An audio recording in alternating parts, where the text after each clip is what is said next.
What if the most terrifying workplace isn't a battlefield or a crime scene, but a place designed for routine where the danger isn't supposed to exist at all? Imagine clocking in as the sun disappears, stepping into a warehouse so vast and empty that your footsteps echo back at you like they belong to someone else, and realizing very quickly that the silence doesn't feel neutral, it feels attentive. Welcome to the graveyard shift, a time when abandoned warehouses transform from forgotten industrial shells into psychological pressure chambers, where isolation amplifies every sound and darkness stretches farther than it should. Tonight, we're investigating true accounts from night guards, maintenance workers, and temporary employees who took jobs no one else wanted, believing the risk was boredom only to discover something far more unsettling. Before we continue, this channel exists to document real, unexplained encounters, psychological horror, and forgotten spaces where fear quietly accumulates. So if you value deeply researched stories told with respect and realism, consider subscribing and turning on notifications, because the stories we uncover don't end when the lights come back on. Now, consider the environment itself. Warehouses are built to swallow sound, to store weight, to remain functional without human presence. And when those functions outlive the people who used them, the space begins to feel wrong. Many workers describe the same early sensation, a sense of being observed without a clear source. Not paranoia exactly, but a subtle pressure behind the eyes, as if the building itself is aware of movement. One former security guard described his first week patrolling a defunct shipping warehouse as walking through a ribcage, with steel beams towering overhead like bones and darkness pooling between aisles no flashlight could fully drain. Radios crackled without incoming signals, motion sensors triggered in empty zones, and the quiet was so complete that when a distant metal clang echoed through the structure, it felt intentional, timed, almost responsive. These spaces carry residue, not just dust and rust, but memory, years of labor, accidents, exhaustion, and abandonment compressed into concrete and steel. And the graveyard shift places human consciousness directly inside that pressure. Workers report that after midnight, the warehouse seems to change personality. Air becomes heavier, temperatures fluctuate without explanation, and long corridors appear subtly distorted, as though depth itself becomes unreliable. This is where the rational mind begins to struggle, because nothing dramatic has happened yet, only enough discomfort to keep adrenaline simmering. And that is precisely when the whispers start. The first whispers are almost always dismissed, because they don't arrive loudly or clearly. They arrive the way doubt does, half-formed, easily denied, and impossible to ignore. Multiple night workers across unrelated sites describe hearing low murmurs that resemble conversation bleeding through walls, only to discover the warehouse has been empty for years. One maintenance technician recounts pausing mid-repair after hearing what sounded like his name spoken from behind him, softly but distinctly, only to turn and face a row of sealed loading docks layered in dust.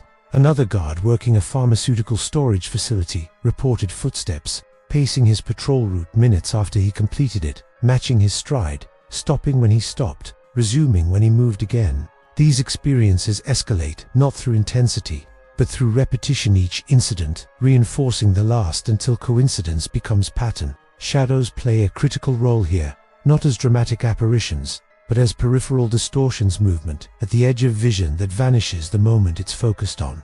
Human vision is notoriously unreliable in low light, yet workers describe shadows behaving with intention, sliding behind machinery, lingering longer than natural light would allow, sometimes crossing illuminated areas without a visible source. Cold spots introduce another layer of unease, because they feel invasive.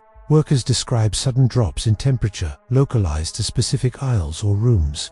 Areas where breath fogs, despite functioning climate control, where skin prickles and muscles tense instinctively. One former forklift operator described entering a cold zone so sharp it caused nausea, only to watch frost bloom briefly along the edge of a metal shelf before dissipating as he backed away. Attempts at rationalization often follow drafts, faulty insulation, ventilation errors, but these explanations fail when cold zones appear consistently in the same locations across different shifts and seasons. Then come the sounds that shouldn't exist at all. Distant music echoing through empty bays, mechanical hums from decommissioned equipment, the unmistakable scrape of something heavy being dragged across concrete with no physical cause. Surveillance footage, when reviewed, rarely provides clarity. Sometimes it shows nothing.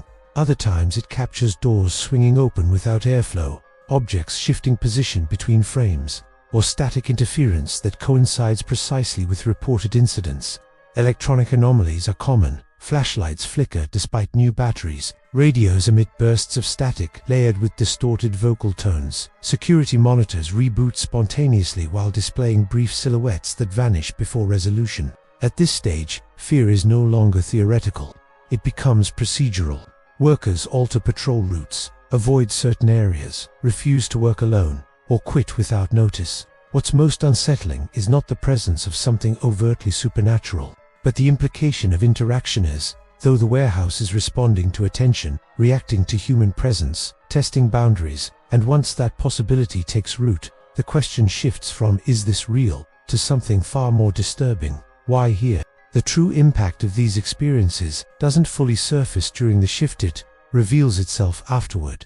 When workers return home and realize the warehouse hasn't entirely let go, many report lingering effects: hypervigilance, disrupted sleep, recurring dreams of endless corridors, and a persistent sense of being followed that fades only gradually, if at all. Psychologists acknowledge that isolation, sleep deprivation, and environmental stress can heighten suggestibility, and phenomena such as infrasound low-frequency vibrations produced by aging industrial structures can induce anxiety, nausea, and even hallucinations. Yet these explanations fail to account for consistency across unrelated locations, or for shared details reported by individuals who never met and worked years apart. Some former employees later discover historical records tied to their workplace fatal accidents, industrial collapses, undocumented fires, or mass layoffs that hollowed entire communities, events that never fully processed themselves into closure.